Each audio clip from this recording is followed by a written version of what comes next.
my girl, Wendy Williams. How you doing? It's unfortunate she's not gonna be able to say how you doing anymore, but we're gonna make it work on this here show. So we finally have an update, excuse me, on Wendy Williams.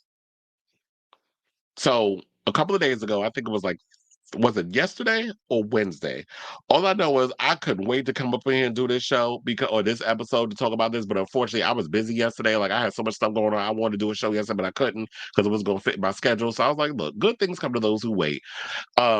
You don't always have to rush out and say the thing to get just so that when you get the algorithms and stuff going up because way more came out since then and I don't have to keep doing like 7 damn videos of the same topic, which I remember when EJ, who used to produce my show before I started doing it on my own and stuff, he and I would always have conversations off camera and we'd be like, well, all the stuff, all the stories and stuff and all the things that I talked about with Wendy Williams, I could do a whole, we could stitch all them episodes together and we could put out a 2 hour, three, or maybe I think at this point it could be 3 hours, a 3 hour video going, about from the beginning to where we are now.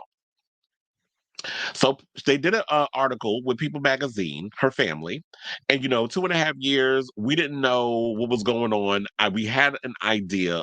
Well, I did. I'll say there were some signs that were there that I kind of figured out what may have been her issue, but now we know. But I want to lay down the foundation. So in the People cover story, her family is speaking out about what went down during the dark period as the current dark period as Williams' life dissolved or devolved into the exact kind of drama she once would have gossiped about during her top hot topics segment. Saying we've all seen the images over the past few months and really few years of what has seemed like a spiral for my aunt. This is what Williams's niece, Alex Finney, who also appears in the new Lifetime documentary Where's Wendy Williams, premiering on February 24th. It was shocking and heartbreaking to see her in this state. Now, when the Lifetime documentary crew began filming in August of 2022, it set out to follow Williams' comeback as she prepared to launch a new podcast. The film quickly evolved into something entirely different as the crew captured Williams, who served as an EP on the project, in the throes of alcohol addiction and struggles with health issues, including Graves' disease and autoimmune disorder that could cause bulging eyes and lymphedema, a condition that causes swelling in her feet.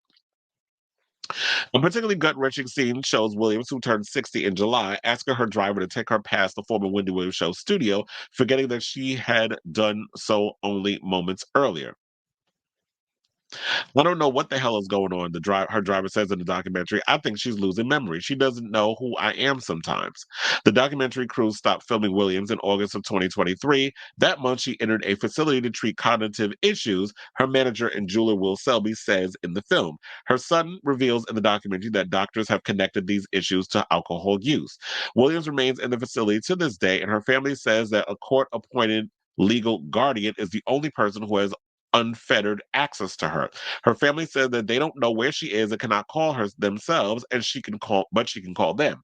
Because I did see, if y'all didn't see the View yesterday, Wendy's niece Alex appeared on the episode, and I'm actually glad that Alex is out here being the spokesman because Alex is also someone who plays in media. She is, I believe, a news reporter or something or another. Because I remember Wendy bringing that up. I don't necessarily know what her exact title is.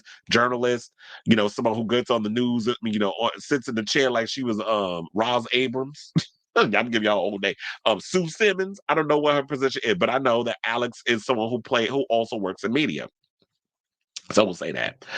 Um, so I love the fact that she's been going around talking about herself. And that episode of The View yesterday was really good, especially with Sunny, with the legal hat and saying all the stuff that she was saying, and Whoopi basically showing, real concern because, she is a friend to the show over there. So I do love the fact that Alex is out here talking to her. But anyway, let's get back to this. So she also revealed that her mother, Alex's mother, Wanda, who is Wendy's older sister, um, said that she wants to take care of her sister, but I don't know how the conservatorship got to where it is.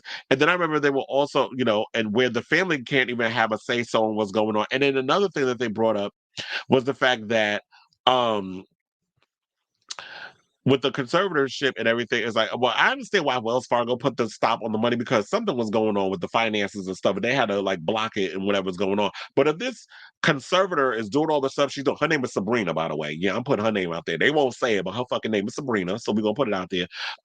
She if she's doing all this other stuff, then how come you don't have access to the money? How come there's so many people that's around Wendy that's taking advantage of her where she can't even like um make executive decisions. And I know a lot of people are getting irritated because they're like, well, I don't like the fact that they're doing this movie because it's exploitative. I don't think it's exploitative at all. Okay, so we'll say this.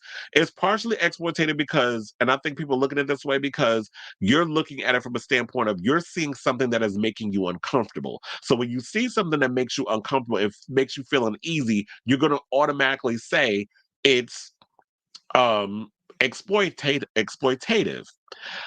So on that point, I get it. But on the other hand, the way I'm looking at it is it's shedding a light on a huge problem that we have in this country. I can't speak for other countries. We're gonna speak for America. I think what it is, what it does is it's shedding a light on conservatorships and how these conservatorships, what they do to people. We saw what it did to Brittany. And thank goodness for the Brittany Army. You know, I say my stuff about Brittany and that damn foyer turning, doing her pop dip spins and twirls with the rotted weaves and that runny ass mascara. But you know what? At least she's gotten herself out of that other stuff that she was with her no good ass daddy. Now, and the people that he was employing to take advantage of that girl. Now, we need the same for Wendy. Where is the Wendy Nistas, the big Wendy supporters that really support that woman? Like, there needs to be a way that we get up out here and get that bitch Sabrina to have to deal with the repercussion and find out who these people are that's in this circle that's taking advantage of this woman, that's allowing her to self-medicate with that alcohol, drinking whole bottles of liquor, knowing full well she got lymphedema, she got Graves' disease, she has all these situations, and then we just found out that she has frontal temporal dementia and aphasia, which is the same disease that Bruce Willis has. And I remember I told her I met Bruce Willis a couple of years ago when I worked at the circus. I met him twice. I met him at the circus and I met him at the Live Free or Die Hard premiere. And he was relatively, he's a nice guy. And to see like him at this point where he's not going to be able to, he's going to be a shell of himself. So with that, what is I want to find real quick with what is frontotemporal aphasia. Um, it's basically a group of disorders that occurs when nerve cells in the frontal and temporal lobes of the brain are lost. This is according to Johns Hopkins Medicine.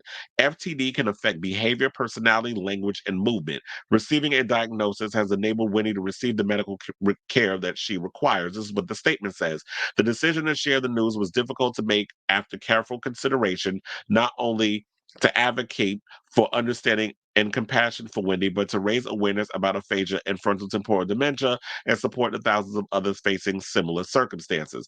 And so this is why I was saying, like, when it comes to that sort of thing, like that would be my worst nightmare to have to deal with that, where it's just like you don't have no kind of control over who you are. Like parts of the things that make your personality what they are just lost. Like, can you imagine being in Wendy's brain right now? She's probably like somewhere, doesn't even know where, like just off in a whole nother planet, whatever. I'm not trying to be funny, but this is like this whole connection, like you can't really fathom or connect or understand what people are saying to you. Because I saw that clip that's floating around of Black China having a conversation with Wendy. And she's talking about if you need, like, if at any time I'm going to come back and forth to New York to come visit you and sit with you and really converse with you, and I'm going to call you and do all this other stuff. And all Wendy could say to her while she ain't have her wig on, because here's the thing Wendy would never approve of being on camera without her wig on. She always told y'all that. And if you're Wendy Neeson, y'all know. So she's on camera with no wig on, looking like she got alopecia, the shit that Jada Pinkett claimed her ass had, but I don't believe that at all. I think, like everything else Jada Pinkett done said, she full of shit with that. Because where the blotches, all that stuff. But Wendy hair was given alopecia. But anyway, so watching that, the one thing Wendy could say was, "I'm Wendy Hunter," and she said some other stuff, and I'm just like, you clearly see like she's lost. Like she doesn't know where she is. Like the dementia stuff was there. I knew that's basically what it was. Now we know. Now it's been confirmed. I just didn't want to come out and say some stuff because I'm not a doctor and I'm not going to sit up out here and diagnose people. But the thought was in my mind, and I think the thought was in a lot of people who have been paying attention to these Wendy Williams stories for years, minds as well. So all these other bloggers and YouTubers and all these other, I told y'all she had it. I knew she had d- um this disease. I knew she had dementia. Okay, good for you, bitch. What the fuck does that got to do with the price of tea in China? Good kudos to you. You were right about something for once in your fucking life. But look, now the point is we know what it is. She's hopefully getting the right care that she needs. And she'll be able to do what she needs to do to get better. Now, as far as like her coming back to doing podcasts and that whole space, I don't think that is going to happen. I don't think Wendy Williams is ever going to recover from all the other stuff that she's got going on. There's no way in hell with someone with her disorder that should be able to even stitch together a couple of words to make a sentence and talk about celebrity news and gossip. We saw the trickling down of that. Like she would forget things when we watched the Wendy Williams show. We saw it. And one of the things about Wendy is, in my opinion, a mentor in my head. So this hurts my heart to have to even talk about this or to even bring this stuff up. And I see people talking about, oh, it's just her karma and karma and karma. Shut the fuck up. First of all, I don't know shit about karma. Karma is not just like, oh, if you I mean, I do believe that what you put out in the universe, you do get back. Like I do believe that. But the fact of the matter is like I don't think anybody would wish this on their worst enemy because there's politicians and shit out here doing far worse than what Wendy's done and other people that play in this space that Wendy has built, the foundation that she's built in gossip, celebrity news, all the other space. There's a lot of people that play in those spaces that didn't get any of the shit that Wendy's going through. So when people try to equate that with karma and all that, miss me with that bullshit. First of all, none of y'all are out here are soothsayers. None of y'all are out here are shamans, rubbing rocks together and doing all that bullshit to, cast spells and stuff. I don't buy none of that foolishness. So I say all that to say, my heart goes out to Wendy. I feel for Wendy. I'm glad that her niece and the family are speaking out. I'm glad they're shedding a light on what Wendy is going through because um this is something that is, in the conversation that we definitely need to this is definitely something that we need to explore. But you want to know, so before I get to this next story about Wendy's guardian filing a lawsuit, I do want to let me just throw up the picture of the magazine if y'all want to go out and read it while I get to this next story. So Wendy's guardian, because I want to add to this, she has spoken out and filed a lawsuit against A&E television networks in advance of Where Is Wendy Williams documentary. Now, Williams' representatives disclosed on Thursday that she has been diagnosed with primary progressive aphasia and frontal temporal dementia. Now, earlier this month, Lifetime announced that it would debut a 4.5 hours, child. Well, I'm definitely gonna watch. 2-night documentary, Where's Wendy Williams? It is scheduled to air on Saturday and Sunday. The lawsuit was filed in New York Supreme Court on Thursday by Sabrina Morrissey, acting in her capacity as temporary guardian of WWH, and named in the complaint is Entertainment One Reality Productions. The lawsuit sought injunctive relief, and records showed that A&E Networks filed an appeal this morning. Attorneys for Morrissey and A&E did not immediately respond to requests for comment. A spokesperson for A&E also did not immediately comment. The filings remain under seal. When the documentary was announced, a Lifetime release said, after Wendy Williams was placed in a under a financial guardianship, and her hit show was unexpectedly canceled, she was determined to make a career comeback, opening the doors to her private life like never before. Cameras chronicled her comeback journey to reclaim her life and legacy despite facing health issues and personal turbulence. With unparalleled access granted, by Winnie to film with her and her family for nearly 2 years, what was captured was not what everyone expected. The documentary provides a raw, honest, and unfiltered reality of Wendy's life as she was placed under financial guardianship, shedding light on the vulnerabilities that has turned Wendy into a hot topic herself, suffering mental and physical issues. Wendy's delicate state of mind, erratic behavior, and declining health were all captured by the cameras.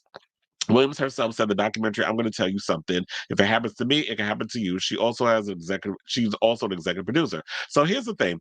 I do not understand why the hell Sabrina is filing the lawsuit. First of all, if you're going to file a lawsuit, you need to file it against your damn client because she's the one that approved it. She's the one that sat and said that, she is an executive producer. And here's the thing, what also was pointed out, Wendy had a 3-picture deal with Lifetime. It was the Wendy Williams biopic, the Wendy Williams documentary that she did where she was spilling tea about her marriage to that no good ass Kelvin. And the third one is the documentary. She signed up on it. She approved of it. Just like Sabrina, I'm sure, be running around letting Wendy approve of some bullshit on people paying people that shouldn't be up in that circle to do whatever it is that they doing to that woman's self-harm and all that other mess. And I think the reason why Sabrina is of trying to file this lawsuit is because she don't want some stuff to come out that is going to have people's opinion of her be what it is, and then people gonna hit up social media and drag her ass. So that's what I think what that is. So that's why I think that's why she's filing this lawsuit and is trying to avoid this thing to come out. But this feels very similar to what was happening not too long ago. Remember when what was it? Griselda Blanco's family filed that lawsuit against Netflix. They ended up settling, but for the most part, and I don't think she's gonna get a settlement. So wishful thinking, sis. But Griselda Blanco's family filed a lawsuit against Netflix over that Griselda show, the miniseries, and they wound up settling whatever, as I stated before. But the show is still currently on Netflix, so you can watch it. Then the Wendy Williams documentary, y'all will be able to see it tomorrow. And like I said, I'm gonna be uncomfortable. I'm probably gonna have to really get myself to a space where I'm gonna have to hype myself up to watch it. But for the most part, yeah, I'm just gonna have to brace myself for what is about to come. My heart goes out to the Williams family. I'm here for I'm here for y'all because I don't know y'all, but my heart breaks for y'all. I'm rooting for you guys to be able to get a hold of Wendy and get her they said she's getting the help she needs, but there's got to be a way for her for Wendy to be able to communicate with her family and vice versa. It shouldn't be a one-way situation where it's Wendy, the conservator, is only allowing in calls for Wendy, but not out calls or people to call her back. So something's got to be done with that. And hopefully, what this docu-series does is shed a light not only on this huge mental health problem we have in America, in our medical system and conservatorships and all that stuff, but also sheds a light on crazy family dynamics and how people who come from a lot of money get taken advantage of. So these are all the things everybody should be looking at, and not the surface stuff, which is, oh well, she's oh, they're just exploiting her. Like, we need to look beyond that and look at the real root of why this story is being told in the first place.